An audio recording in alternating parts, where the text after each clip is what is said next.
পারছো। তারপরে তো আরও ভিড় হয়েছে বিকেল হতে হতে। এখন তো কয়েকজন লোক, তাও মনে হচ্ছে কত ভিড়।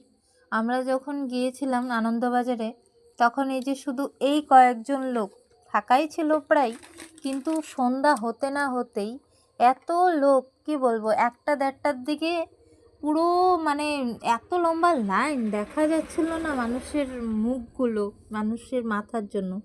আর এই যে প্রসাদ নিয়েছি, ডালিয়া দিয়েছিল, অত্যন্ত স্বাদ হয়েছিল, কিন্তু ডালিয়া খেতে খুব ভালো লেগেছিল।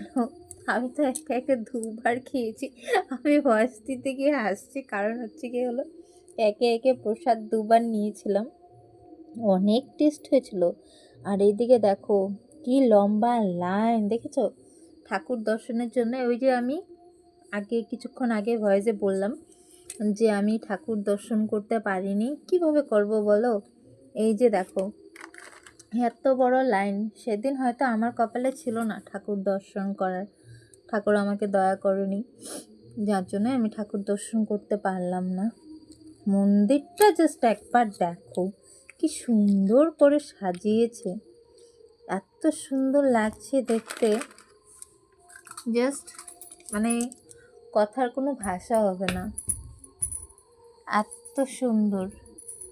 আর এই যে এখানে ভিতরে সব ফটোগুলো লাগানো আছে, কোন জায়গার কোন মন্দির, আমাদের ঠাকুরের ফটোর থেকে শুরু করে সব কিছুই এখানে দেওয়া ছিল,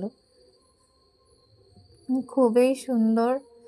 তোমরাও, আমি বলতে চাই যারা যারা যাওনি এখনও, তোমরাও যাও, গিয়ে দেখে আসো।